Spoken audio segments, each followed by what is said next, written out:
to Pastors of Pain. Pain. We are having a monumental moment here in the studio here at Stillwater Radio because Father Kerry and I are here together.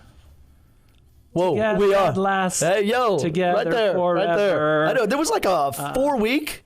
For the last 4 episodes. So I said this last week when Jessica Petter was here, our new evangelist. I heard that. I listened to it. And I was just lamenting how we couldn't. There was 1 week our schedules didn't work out. Yep. And then when my uncle died, that sort of blew that whole time up. Well, I think also there was a benefit for you not being here. Oh. Because we had this gap. We were at the 50,000 mark, and we had trouble getting to 100,000. And when you were gone for 2 weeks, we went from 52,000 to 105,000 downloads. True. I do want to tell you though. That is a lie, by the way.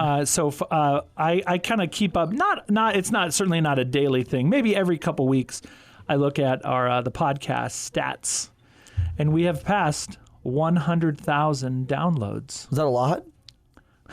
I think it is. I don't know. I mean, I think the big podcasts get 100,000 a second a day. I don't know, but I don't know. For our little corner of the world, I feel like it's a milestone. It is worth celebrating. It is beautiful. Congratulations. I'm gonna have some cheese pizza after this. What? Hey, you were sick the other day. I'm just gonna let you know. You told me to order you a cheese pizza because you were lying there. Yeah, I'm getting one today, and I totally forgot about it. I totally forgot about it.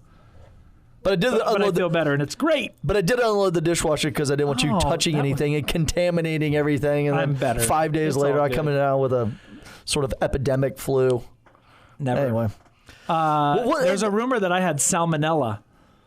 There's a in Tahlequah. It's a rumor that I'm starting right now. Oh. There's a restaurant in Tahlequah, and it's named Salmonella. Oh, I know. So if you're out on a float trip in Tahlequah, it's a good restaurant too. Yeah, it's pretty delicious. Good job. Tahlequah. Well, so anyway, we have not been together for a month. Oof. I mean, we have been. I've seen you in this studio together. So I had Deacon Tom Cabine on. You had Clayton Caldwell twice. I had Jessica, which is not. And I don't know if people like when we have guests. Maybe not 4 weeks in a row, but right. I think we make it work. Maybe I don't know. Something. People still listen. The numbers are kind of the same. Really? Yeah, I think. Well, maybe people just have it on auto download too. Yeah, right. So what's been going on? How's your building project? The building project, well, because of the beautiful amount of rain that I prayed for farmers, too. You farmers out there who think I don't pray for rain, I only pray for dry weather so we can get construction done. Okay, I'm lying again. I did not pray for rain. I tried to anti-pray rain, and so it's coming along. They're drilling 99 20-foot deep piers. So when Homecoming shows up this weekend, because we're recording this on a Wednesday, Homecoming is this weekend. Go Pokes. Go Pokes, BKU. People will see a church that was there last year totally gone. Yeah, there'll be a lot of people here this weekend. Yes, indeed. I'm amazed. Even I mentioned kind of St. John's in my homily last weekend. We were talking about stewardship way of life and kind of, and I mentioned kind of the partnership between St. Francis Xavier and St. John's as you guys build, and I said as many of you know, St. John's, it doesn't have a building. And I'm always amazed at people who look like in amazed, confusion? like what? Really? And I'm like, wow, we've tried to communicate this in so many ways. But anyway, I bet there'll be a lot of people, who just went to OSU years ago, coming back for homecoming. If they want more information, they want to come by and see St. John's. They show up for mass, and they're like, Yeah, it's, so stop by this weekend. Tailgates are going on around the construction side, and there's just things going on. So, I think but it's going well. It is. If prices would stay down, man, and this is prices. Tough time to build. It is. When that hurricane hit Louisiana, I think the day before the hurricane hit, they were doing shipping because they were shutting down for 3 weeks. because of electricity and water and stuff like that. So the 3 largest PVC plants that make PVC pipe all shut down within a couple hours of each other. And they were moving our truckload of PVC piping out of the building to Stillwater, America, the day before the hurricane hit. But then, like, kitchen prices and metal and materials and labor and everything just tick, tick, tick, tick, tick, went up. Yeah. So that means I got to get back on the road. You're hearing this for the first time. We get back on the road and raise some money to fill up that gap there, because you know how hard it is to pay off a building once it's built. It's very hard. It's very hard. Yeah. So. There's a lot. Our debt's under $1 million. That was good news. Yeah, I hope our debt is under $5. I hope your debt is minus $5 million. $1 billion. No. We're not. What was that, Notre Dame, who did a capital campaign for $1 billion? $1 billion, yeah. Wow, that's a lot. Well, good. I'm glad that is going well. Thank you. Thank you. So people can come by and drive by, visit, come to the tailgate. Yeah. Thanks for letting us use your church. No, it's a good. And that's what I was telling my people last week. It's a good partnership, right? When we have a building, you don't have a building. We actually have 2 buildings. We have the old St. Francis Xavier and the new St. Francis. So we have 2 buildings. You have none. The old John Chrysostom quote. If you have 2 coats and somebody doesn't have a coat, one of your coats belongs to them. That's right. So really, one of our buildings, you can just have one of them. What? Pick one. Oh. And you can have it for free. No, I'm just kidding. So in the news, and here's what I'd like to talk about today. In our little wonderful state of Oklahoma, what do you like about Oklahoma? Let's start on the positive side. I like that it's shaped like a butcher knife. Like Yes, a cleaver. I like the change in environment between the eastern side of the state, which is like water and rolling hills and lakes. We have many landscapes. To western Oklahoma, where you get to like Sealing, Oklahoma. I'm just going to name drop for a second. You get to Sealing, or way out there where you get like the Glass Mountains. And even like in Cimarron County out in the Panhandle, or the butcher knife handle, you get these like beautiful like Black Mesa and the deserts and elk. You get this big variety. Oklahoma is underrated. I think we're considered one of, as they would say, the flyover states, where people sort of pass over us on their way to somewhere better. I love Oklahoma. I didn't grow up here, as I like to say, but I got here as fast as I could. I moved here. I was supposed to be here for like a 2-year commitment. Yes. With Bishop Kelly. And that was 23 years ago, and here we are. And I'm going to live here for the rest of my life. I'm going to die here. What? I'm going to be buried in Oklahoma, and it's going to be great. Wow. No rush, No rush on burying you. But Oklahoma is also not without. Everybody everywhere has their problems, right? One of the things I don't like about Oklahoma. The weed shops. I don't like the weed shops. Yeah, and like more are opening. When there's more weed shops than churches in this town? I don't think that's true. I think that is true. No, I think the Green Mile. The Green Mile is what I call it, where you're going downtown. There's Main a Street. lot. There's like more than churches. 17 of them. That's a lot. Yeah. There's a lot. And then more are opening. I'm like, what is going on? Anyway. I don't like that either. Rodney Dangerfield, get out. One thing that has been in the news and is going to be in the news a lot. Let me back it up. When I first came to Oklahoma, and I was a teacher at Bishop Kelly, I remember hearing that, and I grew up in Texas, so it's the same problem in Texas, and that is the use of the death penalty in Oklahoma. Capital punishment is a big deal. When I first moved here, I don't know if this stat is still true, but Oklahoma had more executions per capita than anywhere in the country. Yeah, sure. And so when I was a teacher at Bishop Kelly, I was teaching theology, and I had heard that when an execution takes place, so in the state of Oklahoma, the executions take place at the state penitentiary in Big Mac. McAllister, the Big Mac. McAllister's in our diocese. We have a parish there, St. John's.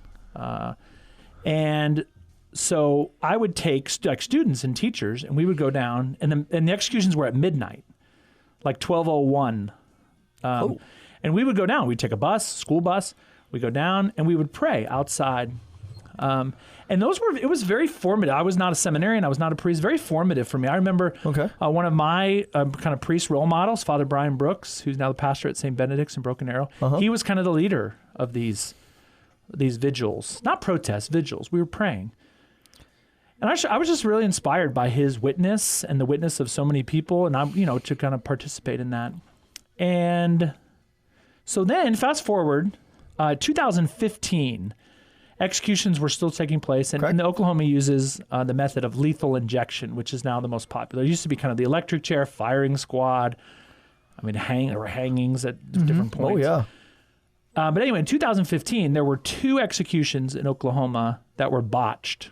They used the wrong chemicals, and it led to incredible suffering by the person being executed.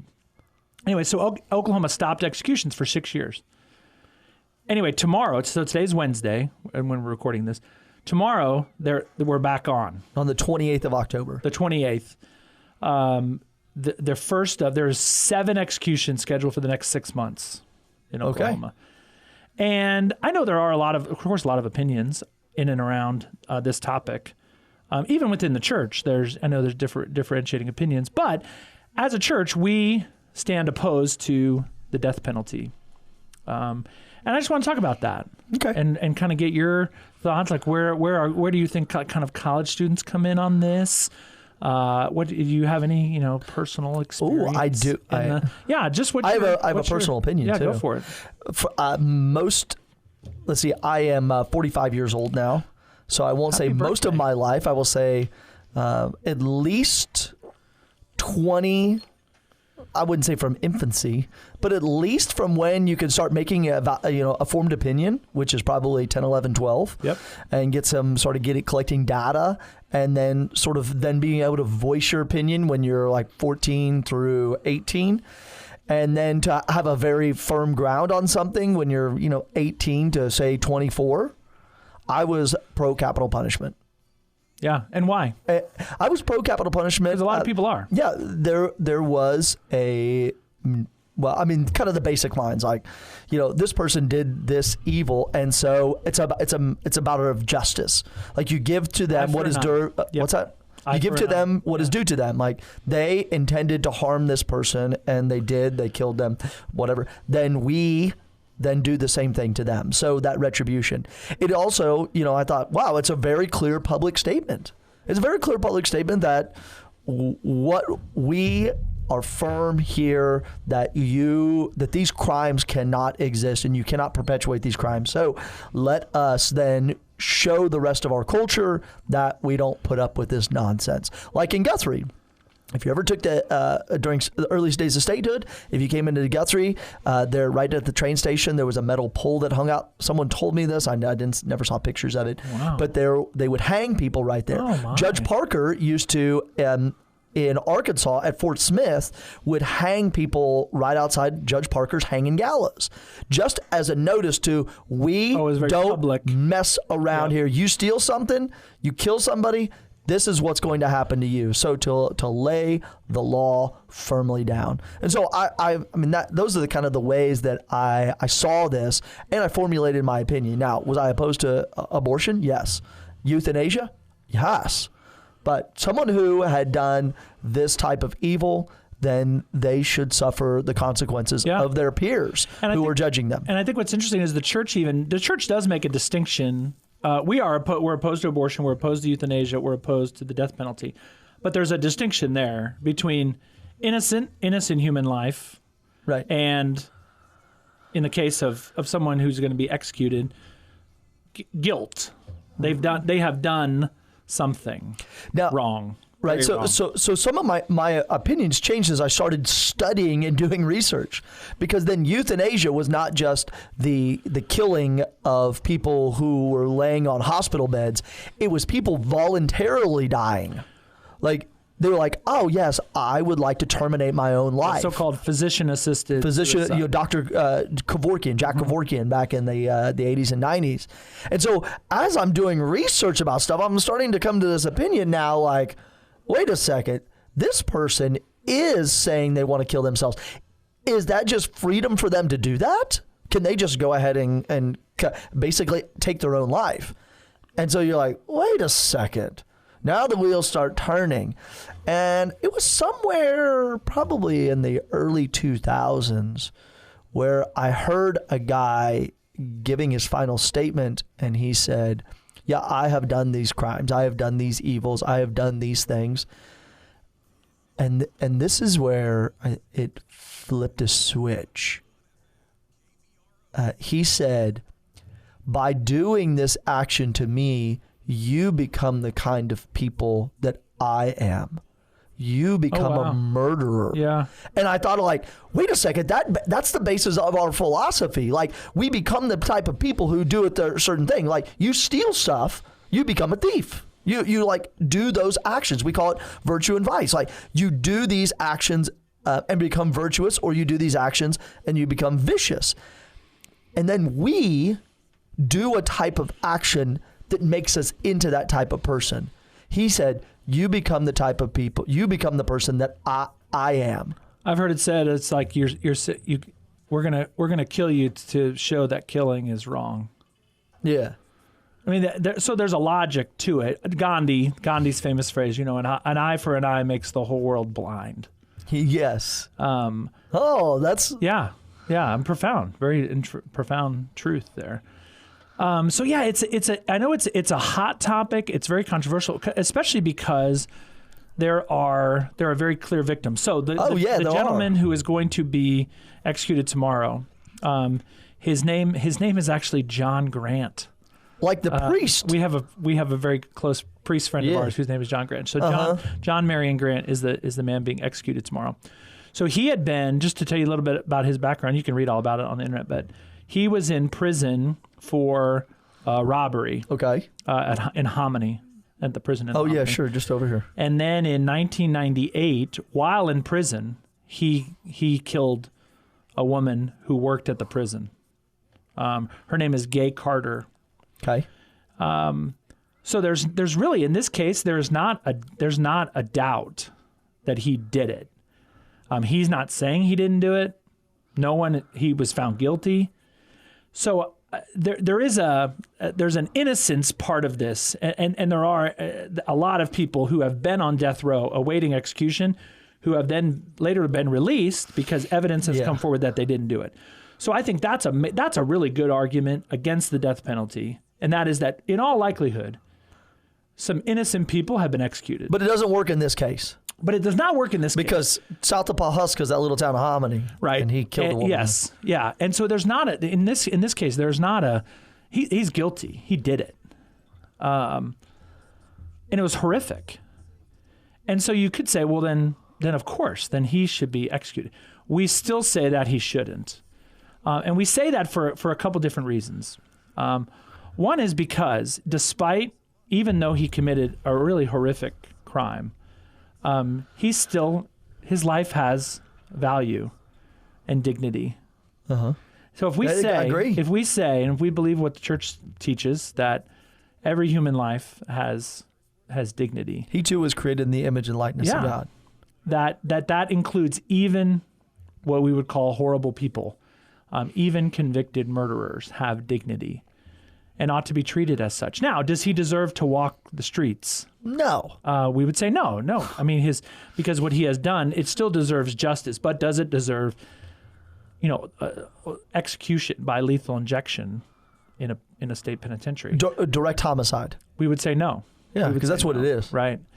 So the church has, in some sense, kind of evolved on this. I don't know what the best theological word is.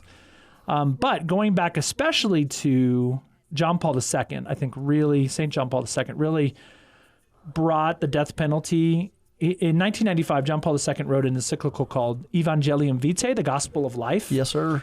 And in there, he made a very strong case against the death penalty, and that the church stands against the death penalty. 1999, he came to the United States to visit St. Louis. Oh, yeah. While he was here, there was a scheduled execution in the state of Missouri. John Paul II made a personal plea to the governor of Missouri, Carnahan, Mel Carnahan, I think was his name. Please, spare this person's life. And the governor did. What? And the man, I don't know if he's still alive 20 plus years later. The Pope? The Pope made a personal phone call to the governor of Missouri. And said, commute his sentence. Don't let him out, but don't kill him. Wow. As a personal favor to me. Pope Benedict has kept that going in terms of being against the unchanged. And then Pope Francis, I think, has really taken it to another level of just keeping it within the sort of the public consciousness of the church, that if we say we're for the dignity of every human life, then we have to mean it. Right. Now, we could say, well, it's kind of easy in the case of an innocent unborn child. It's kind of easy in the case of, somebody who is disabled and on their deathbed. But it's a lot harder when it comes to a convicted murderer. Well, okay, example. Mother Maria Goretti, Saint Maria Goretti. Yeah. Like that, Alessandro murdered her with a knife, stabbed her to death. Yep. And who was sitting next to Maria Goretti's mom at her canonization? Yeah, years later. Alessandro. Yeah, her murderer. He had a conversion. Yeah, because he said, Maria Goretti visited me in prison and converted me. So, yeah, there are the need to lay out, I think, even in that, of do we want the conversion of every person? Do we really take serious the gospel line that says, love your enemies and pray for those who persecute you? Yeah. Are we praying for Mr. John Grant, who is in prison? Are we praying for those people in prison? Are we, like, are there some people we're visiting and we're helping them on the way to conversion? Or let's cuff them and stuff them, get them out of here. We don't care about them no more. And if we're praying for their conversion, that they may encounter and respond to the grace that Jesus Christ has poured down upon them, that he has saved them too, that we pray the Holy Spirit to go into their hearts and bring them to conversion. So there's a lot of, obviously, and a lot of strong reactions to this. When we're having so this will post on, you'll be listening to this after this has already happened. But on Thursday, there'll be a prayer vigil at the state penitentiary in McAllister. And there is for every execution. So just keep that in mind as others come about. But we're going to have a holy hour at my parish on Thursday evening, kind of after it's already happened. And I hope maybe there's a stay and it doesn't happen. But I put that up just on my Facebook page to invite people to come. Anyway, and somebody jumps in and basically says, I hope he rots in hell. Whoa. Okay. Strong, right? Now, I get maybe that person has had experience. Maybe that person, has had something happen to them. So I understand those strong reactions. But I mean, that's the kind of the polarized issue that we're talking about. So I think it's helpful to kind of get back to sort of first principles. That what we believe is that every human life has value. The woman that Mr. Grant murdered, her life had value, tremendous value. Yes. To her family, to her community, in her workplace, at the prison, and his life has value also. And that's hard to kind of equate those and put those together, but that's what we believe. So I just want to read, this is the Catechism of the Catholic Church. May I? Please. Okay. This is paragraph blue? 2267. So this is the blue version of the Catechism. It says, includes revision of paragraph 2267 promulgated by Pope Francis. 2267. So a new version of the Catechism, or a new edition, came out because... New edition like the band? Oh, yeah. Cool it now. Oh, sorry. You've got to slow it down. Cool it down. 2267. Hey, you're gonna lose control. Your college students have no idea who New Edition is, and their lives are impoverished for it. I know. 226. Kids, look up New Edition, and then call me, and I'll sing all their songs to you. Okay. 2267. Okay. Hit it. 2267.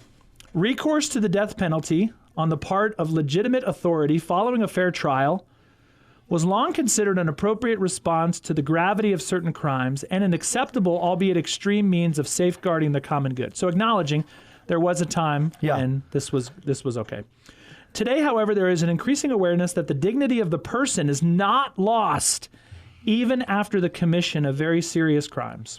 Mm-hmm. In addition, a new understanding has emerged of the significance of penal sanctions imposed by the state. Lastly, more effective systems of detention have been developed which ensure the due protection of citizens, but at the same time do not definitively deprive the guilty of the possibility of redemption.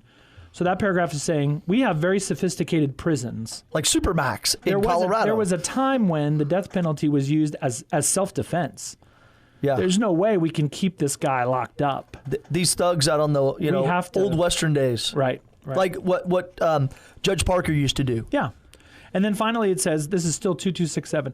Consequently, the church teaches, in light of the gospel, that the death penalty is inadmissible because it is an attack on the inviolability and dignity of the person, and she works with determination for its abolition worldwide. So that's pretty clear. That's pretty clear. So this is under the Fifth Commandment. We did a show on the Fifth Commandment I don't know when that was, a month or 2 months ago. So anyway, I know it's a complicated political issue, especially in our state, where I think I don't know what the popular opinion is. It would seem to me that the majority of Oklahomans are in favor of the death penalty. I don't know. I think I've never done this. But I think people of faith ought to, and the Catholic Church would say, people of faith ought to oppose it because it does not respect the dignity of the human person, even if the crime is horrendous. And it opposes the gospel, as the addition to the catechism said. It doesn't. So the dignity of the person, it's opposition to the gospel, which is supposed to be shared with every person, and the hope of this person's conversion. I think it's also important just salvation. Constitutionally, we talk about like it can't have any like cruel and unusual punishment. Just look up like how people are executed. It's not like they're using these chemicals. They're injecting them into. Anyway, it's bad. It's bad. And the ones back in 14 and 15 that went south, there was real suffering. Yes. In those cases. Bailey McBride, she wrote for a newspaper. Yeah. And she was there when it went down. Yeah. So usually the family is invited. The family of the victim is invited to come. They can come and watch. And then there's usually journalists there as well, in addition to the staff of the prison. So this prayer vigil that's being held outside the state penitentiary, and then we're going to have one here in Stillwater, and I think there's one in the Archdiocese of Oklahoma City. What are we praying for? We're praying for the soul of the victim, and her family. We're praying for the soul of the one to be executed. Okay. We're praying for those who are carrying out the execution. The people who have to do this work. Yeah, they are. But this is your job. That's their job. That must be, I can't imagine. But then also for just all victims of violence, but then also for our elected officials and judges. And what we're trying to do in Oklahoma is we're trying to build a culture of life where every human being is loved and respected. And this does not help that. This is a backward step. I would love to see in the state of Oklahoma the death penalty abolished. Outlawed, as it has been in many states, Virginia most recently. A lot of states don't have the death penalty, and I don't think Oklahoma should either, and the Catholic Church would agree with me, or the other way around. I would agree with the Catholic Church. So anyway, that's just a little bit on what we think about the death penalty in light of what's going on in the news. So just pray for all involved. It's a bad deal. In our last minute here, we have coming up All Saints and All Souls. Not Holy Days of Obligation this year? Not Holy Days of All Souls is never a Holy Day of Obligation. Yeah, right. But All Saints is on Monday, November 1st. We're going to have Mass at 12:10 p.m. and 7 p.m. in Spanish. What are you doing? We're doing our regular scheduled evening Mass. Good old 5:30? Yeah. All Souls, what do you got? All Souls, we have 5:30 p.m. Mass. Okay. And then we're going to have a couple private Masses here and there for try to basically get a survey of students and figure out what students want to do on that day. Nice. And we'll probably have a couple more. All Souls for us, that's Tuesday, November 2nd. We're going to do 12:10, 5:30, 7 in Spanish. Yeah, it's a big festive day, not only for the Hispanic culture, also in Poland. You're ever been to and it Poland? Should be for all of us, praying for the dead, praying for those who have died. All right, well, welcome back. We're glad to be back. Whoa! And we look forward to seeing you next week. Thanks for listening. Thanks for praying for us, and we'll see you soon. Peace.